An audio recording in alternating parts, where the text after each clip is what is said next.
again, bigger than Watergate because it means so much. This was a coup. This wasn't stealing information from an office in the Watergate apartments. This was an attempted coup, and it's inconceivable, like a third world country, and inconceivable. On this episode of Just Informed Talk, we're going to look at the latest new Q posts, and we're going to discuss what Q is pointing us to, and that is to look back at Hussein. This goes all the way to the top, and we're going to talk about that tonight on this episode, plus much, much more, so you're going to want to stick around. Hi, I'm Craig, and welcome to another episode of Just Informed Talk. I always like to begin by saying thank you to everybody who's hit that subscribe button. If you haven't, please come here to the landing page, click the big red subscribe button, make sure you hit the bell for notifications. That way you get notified when these videos get posted, and there's a little thumbs up button. You're going to want to go click that if you guys like this content and want to see me make more.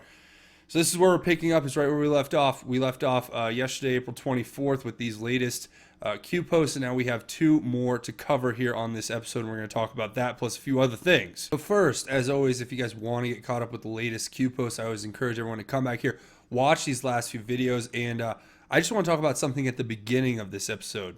So I had somebody write into me, and I get these kind of emails all the time, and we're just going to call this guy David. I don't want to dox you. I know you talked about that you didn't care if I talked about you on the show, but I just want to use you as an example. This is an email I get more often than you guys would imagine, sending me a screenshot. Apparently, what David told me is that he works at an elementary school, I guess, and that he is actually usually, he says he likes to watch my videos or listen to my videos while he's working, completely harmless crime. And he says he's never had a problem with watching my videos until just recently. So apparently someone at YouTube or Google has decided to put me in some kind of restricted category where nobody can watch my videos. And I can see a tick down in my views, and it's fairly obvious that something's happened fairly recently with this. So I just want to let you guys know that this is continuing to happen to us in our movement. The information that we're trying to get out there is slowly being pushed down. It's being tamped down. They're slowly restricting the way this information is able to get out there. And I just wanted to thank David for writing me this message about all of this, because this is not something that it's not just one random message that I'm putting up here. I get this all the time. People get unsubscribed from my channel. People can't watch the videos. People say that they can't find the videos. They go do a search and you can't even find my content. Of course, Google, YouTube's already admitted to the fact they don't suggest my videos anymore. And this is not just about me, it's about our movement in general. And everybody's going through this. I know this because I'm watching a lot of the other people who are doing this kind of content, and just other content that needs to be covered, not necessarily Q related, who this is happening to on a regular basis, and it's becoming worse and worse and worse. And I just wanted to point this out at the beginning because I need you guys to tweet at YouTube to tell them this is unacceptable, and to tell them, first of all, what are you restricting me for? I'm a Christian evangelist who talks about politics and news, and I don't even curse, and I literally do everything I can to follow every single one of the guidelines when I report on the information that's being put out there. And it's obvious that they are working behind the scenes. And you know what I call it? I call it a punk, cowardly thing to do when you're 2,000 miles away, you're sitting in an office building, and you have your little computer, and you're sitting there typing algorithms and saying, we're going to restrict this content. Oh, now nobody will be able to watch this. So I'm sick of it. I had to get that on the front. Thank you, David, for writing me the email. It just brought it to my attention right before the video, kind of, and I was like, look, I have to say something about this because this is happening more and more frequently. And of course, what you're looking at here is a screenshot that he sent me when he tried to, I guess he was on the network at this school, and he went on YouTube to try to pull up one of my videos, and apparently you just can't watch it because it's restricted content, because I'm so controversial, right? A Christian evangelist who happens to have an opinion about what happens in the world. These people are sick and evil, as Q said, but we'll get right back to where we were going. So obviously, like I said, watch these videos, get caught up. If you guys don't know what QAnon is, watch this video, and that'll get you caught up there. So today we have a very short, hopefully a pretty short video here with just these two posts. First of all, and we're going to look at a few other news stories after that. First, we have this Hill.com piece, which is the one that Q is pointing us to, and it says Hussein in the metaphorical kill box here with the brackets and the bold. And it gives us this piece, which talks about how the Obama White House engaged Ukraine to give Russia collusion narrative an early boost. And as you read through this story, what you slowly realize is that two things happen here. And I'm going to start by reading the first paragraph here where it says, as Donald Trump began his meteoric rise to the presidency, the Obama White House summoned Ukrainian authorities to Washington to coordinate ongoing anti-corruption efforts inside Russia's most critical neighbor. And then here it goes on to say, the agenda suggested the purpose was training and coordination, but Ukrainian participants said it didn't take long during the meetings and afterward to realize the Americans' objectives included two politically hot investigations, one that touched Vice President Joe Biden's family and one that involved a lobbying firm linked closely to then candidate Trump. So what the story goes on to talk about, this is a story from John Solomon on The Hill, and I'll leave a link to it if you want to read it in its entirety, but it talks about the fact how basically this summons to have this meeting, this quote-unquote joint training and coordination, was really just a way for them to sweep under the rug the connection between Vice President Joe Biden's son and a Ukrainian firm, which we'll talk about here, and also to go after Paul Manafort, to get the dirt on Paul Manafort. So this is all going on behind the scenes as it began. And here, I'll read this part right here, which I think is really interesting. It says, and so remember this, the whole story is basically talking about how first you have them, the officials that were meeting with the Ukrainians in Washington while Obama was still president, were basically saying, you know, how can we set up this dirt on Paul Manafort or get all of this out in the air, right? Because obviously Paul Manafort was guilty of what he did because he was found guilty in the court of law, and there was ample evidence to show that there was definitely some corruption going on there. And then he had went and worked for Trump. So they were setting up Trump once again. Just another example of them trying to set up the president of the United States. But then also, what you read here is how they tried to sweep everything under the rug with Hunter Biden and his connections to this company called Burisma, which goes all the way back to this incredible story about where money was basically being pushed out and funneled, in this case, for allegedly basically payoffs. But it says a Ukrainian court in December concluded Nabu's release of the ledger was an illegal attempt to influence the U.S. election, and a member of Ukraine's parliament has released a recording of an Nabu official saying the agency released the ledger to help Democrat nominee Hillary Clinton's campaign. This is referring to the dirt that they put out on Paul Manafort, which was part of how they went after President Trump. Of course, it says the other case raised at the January 2016 meeting, he said, involved Burisma Holdings, a Ukrainian energy company under investigation in Ukraine for improper foreign transfers of money. At the time, Burisma allegedly was paying then Vice President Joe Biden's son, Hunter, as both a board member and a consultant. More than $3 million flowed from Ukraine to an American firm tied to Hunter Biden in 2014 and 2015, bank records show. And I've talked about this story before. This is an incredible story. Going on, it says Telizhenko said U.S. officials told the Ukrainians they would prefer that Kiev drop the Burisma probe and allow the FBI to take it over. The Ukrainians did not agree, but then Joe Biden pressured Ukrainian President Petro Poroshenko to fire Ukraine's chief prosecutor in March 2016, as I previously reported. That's John Solomon. The Burisma case was transferred to Nabu, then was shut down. So not only does this story kind of put together the fact that they were working with, the Obama administration was working with Ukraine to set up President Trump with by basically getting the dirt on Paul Manafort and then trying to use that to push this whole Russia collusion hoax. But then also it says they actively asked the government of Ukraine, and Joe Biden actively pressured the president of Ukraine to drop this investigation into his son's affiliation with this Burisma Holdings, who was basically under investigation for improperly funneling money to foreign investors or foreign advisors. So this is a story that's huge. And this goes into so much more of the corruption that's been going on beneath the surface from day one and them trying to set up President Trump. This is back in 2016, and that's when they had that meeting. And of course, this is all about stuff that was going on before that in 2014 and 2015. So you go here, and basically it just has Hussein here, and that's going to be one of the, I think, major things that's going to drop, especially when the IG report comes out, which is set to be pretty soon here, where they're going to talk about all of this and how there was so much corruption in the Hussein administration Valerie Jarrett, Susan Rice, Sally Yates, Joe Biden, even Barack Obama, Hillary Clinton. They were all corrupt as it gets.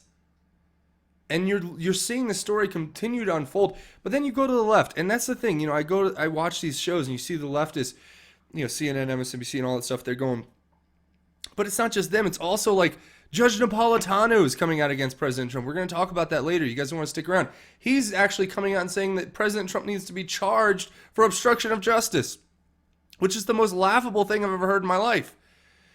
But he hated Trump from the beginning. He's hated Trump since day one, and he's a fake phony who gets on Fox News and acts like, oh, he's such a smart judge and he has all the answers, when half the stuff he predicts never comes true and it never goes the way he says it's going to go, because he's a terrible judge and he's a horrible, horrible predictor of the future. And he just throws out these baseless accusations on a regular basis, where I think he has something against President Trump behind the scenes. But again, we'll save that for later in the video. Now, the next Q post says, why would a president of the United States, Hussein, assign a renegade as his United States Secret Service code name? Define renegade. Noun. 1. A person who deserts and betrays an organization, country, or set of principles. Synonyms: traitor, defector, deserter, turncoat, betrayer. The adjective form of renegade means having treacherously changed allegiance. Q. Why? Why would Hussein call himself that? It's quite simple. Because he fits the definition to a T. I hate to say it, but in my humble opinion, our former president sold our country out, and a lot of his cabinet officials sold our country out, and they're all going to be held to account. And that's why you see the way they put their fangs into the mainstream media. They're all in it together. It's all one big conspiracy. You turn on MSNBC, you turn on CNN, you turn on ABC, you turn on NBC, you turn on CBS.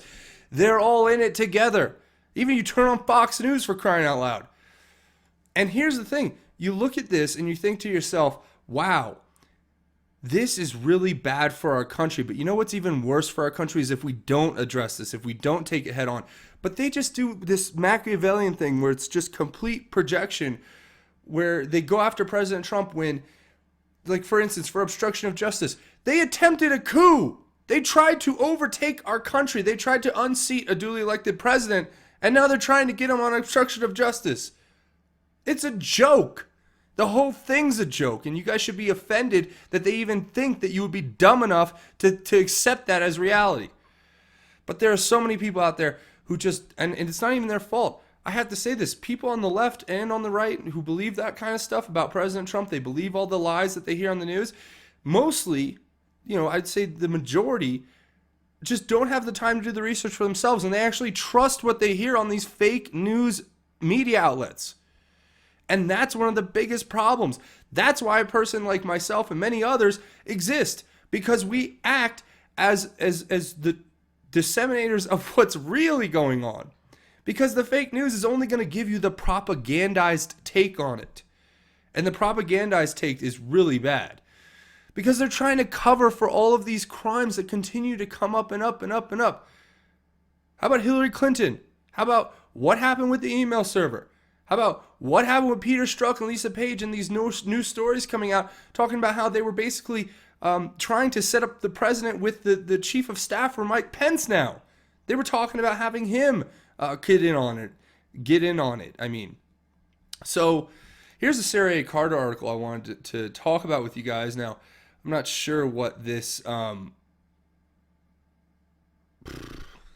Raisin Cane's chicken fingers. I guess she's got an ad here that's like really terribly placed.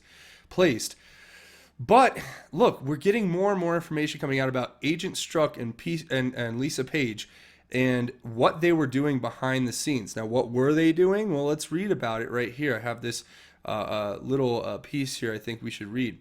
And it talks about these newly uncovered text messages which talk about how they were working together to try to get individuals to go against the president from inside his own White House. And this is a real story.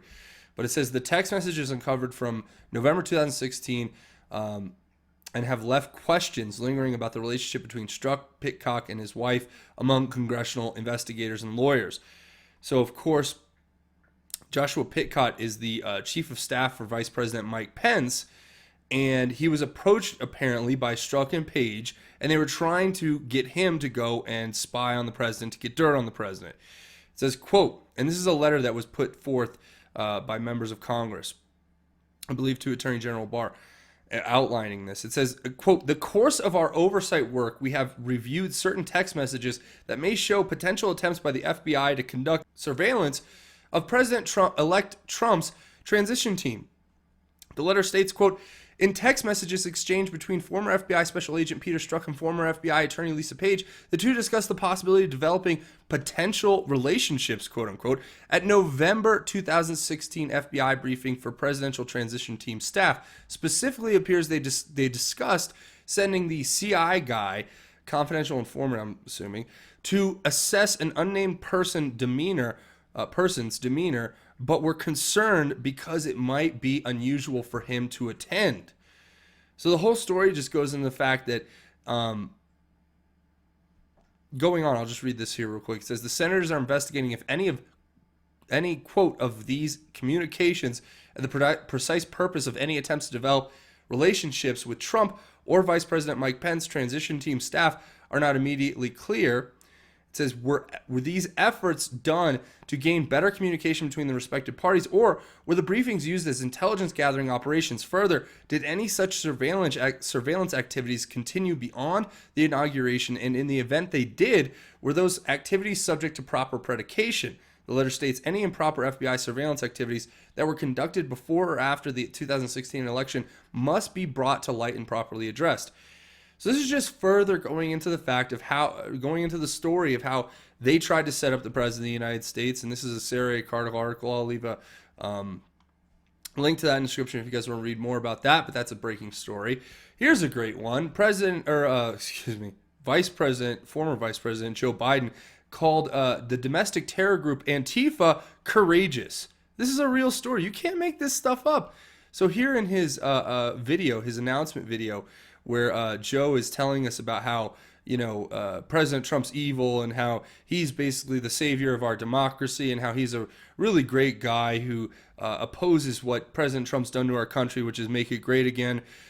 He's really against that for some reason. But he says explicitly that he talks about Charlottesville, and then he talks about how the people who fought the people there were courageous. Now, I have to point this out. I made a whole video about this before.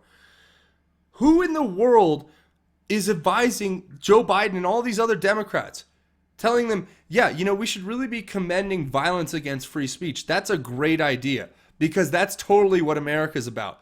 Because as much as you disagree with the fact, I disagree. I think it's abhorrent that there were, people waving, swastikas and all types of sick, despicable stuff, saying that, talking about white supremacy and all that stuff. Nobody endorses that. But they create this kind of straw man that we're all that we're all white supremacists, we're all Nazis, and that we have to be fought, and that fighting us with violence against free speech is the right answer, which is not true by any measure of the imagination in our country. Anybody who supports Joe Biden is a complete moron if they support the principle of fighting free speech with violence. You counter free speech with more free speech. You don't endorse and call people courageous who go out with batons and intimidate like thugs, like fascist thugs, those that speak things that they don't like. That's fascism. That's what Joe Biden and the rest of them want. See, you have the far-right progressive idealists, the ideologues like Ocasio-Cortez and Omar and all those loony bins, right, who were basically spiking the spectrum on the left so that Bernie Sanders could seem more middle of the road, if that's ever even possible. So you have them on the far left. You have in what now would be like the mid-left, you have Bernie Sanders, who wants to destroy our country with communism and under the guise of socialism. And then you have the Joe Biden, who seems to be endorsing fascism. So I'm at a loss for words. I'm done with these people. They're going to lose in a landslide if they think that these kind of tactics are what the American people are going to be voting for. Unfortunately, there's a large swath of the American population who seem to think it's okay to do the things that Joe Biden and others are encouraging. You have TV shows on CBS where they're saying, you know, it's okay to go punch people if they say something you don't like. This is where we're at, guys. They're trying to destroy our society from within. And this kind of this is a face of evil, if you ask me. Look at those black eyes. You know, this is just the face of evil. I can't even listen to this guy talk. And of course, we're now at least we're getting some kind of retribution for these crazy leftists. Today, there was a story coming out about, you guys remember that Massachusetts judge who actually let an illegal alien flee her courtroom through some back doors when there was an ICE agent out front ready to take him off the streets because he had committed crimes and he was going to be released. And they were like, okay, well, we're going to pick him up and deport him after this because he's here illegally, or we're going to take him on detainer at least. And this judge basically had some private conversation with her bailiff and was like, we're going to sneak him out.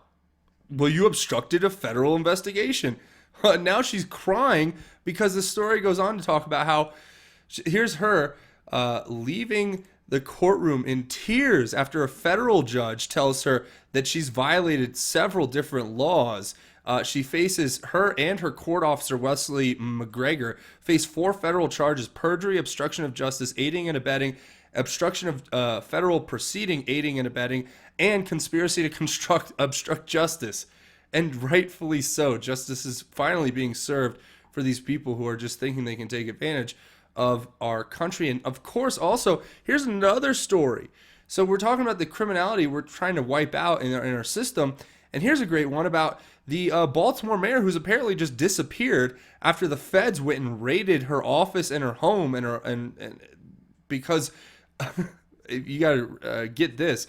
She was actually raided by the FBI and the IRS because of her sales of a children's book called Healthy Holly.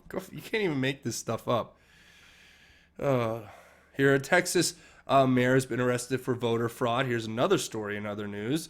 A border town in Texas where the mayor was basically fraudulently having voters come and use fake addresses to come vote for him.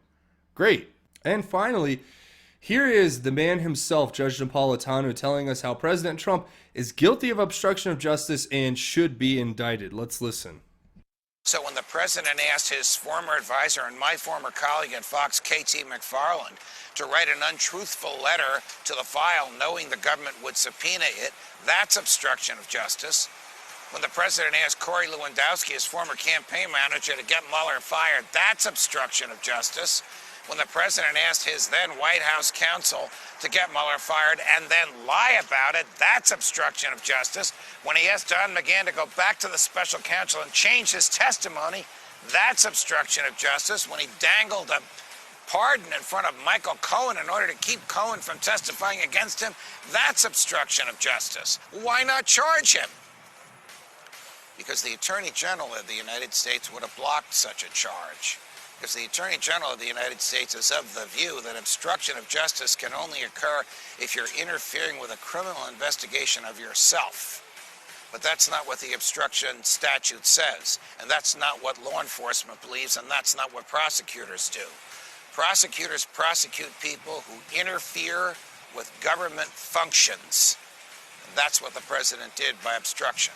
Where's this going to end? We don't know. But I'm disappointed in the behavior of the president. His job is to preserve, protect, and defend the Constitution of the United States, to uphold and to enforce federal law, not to violate it. If he... And your job is to tell the truth, but you can't even do that. You're a lying sack of... I'm going to calm down. But listen to what he says here. He basically is saying that President Trump's obstructing justice. Okay. So he's obstructing justice in an investigation that is a failed soft coup attempt against him that was illegally manufactured by the FBI and the DOJ and then illegally moved forward on by individuals in the FBI and the DOJ. And they tried to entrap the president. They tried to get him on obstruction. This is the obstruction trap. What Napolitano is laying out here was the whole reason they launched this fake Russia hoax. Was the whole purpose was to get President Trump for obstruction of justice and or to get him for any kind of impeachable crime. And now this moron literally this moron is telling us about how guilty President Trump is for fighting back against the most corrupt FBI and DOJ and the former Obama administration's corrupt officials, fighting back against the people who were trying to run an illegal coup against this country. Judge, you need to shut up. Nobody cares about your lies, okay? We're done. We're sick of it. We're sick of people like you on major mainstream media where you go sit down and say, oh, President Trump should be indicted. No.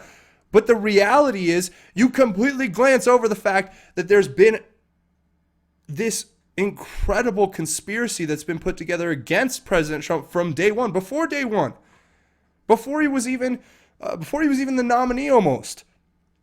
So that's where I'm going to leave it. Isn't that fun? You guys I got a lot out there. It's just, I can't take this stuff. You know, you watch these stories every day and you just think to yourself, what's wrong with these people? What's wrong with our country? What's wrong with everybody who's out here pushing these lies on a constant basis? It's just, it's maddening. It's maddening. But that's where we're going to leave it. So, yeah, there it is. A few ways you can help out the channel. Come here, click the big red subscribe button, make sure you hit the bell for notifications. Hit that like button if you guys like the video and you guys want to see me make more. Also, watch these videos, share them on your social media, and make sure you leave your thoughts, theories, and insights down in the comments. Don't forget to come find me over here on Justinform Talk on Twitter, at JustinFormU on Twitter, at JustinForm the letter U on Twitter.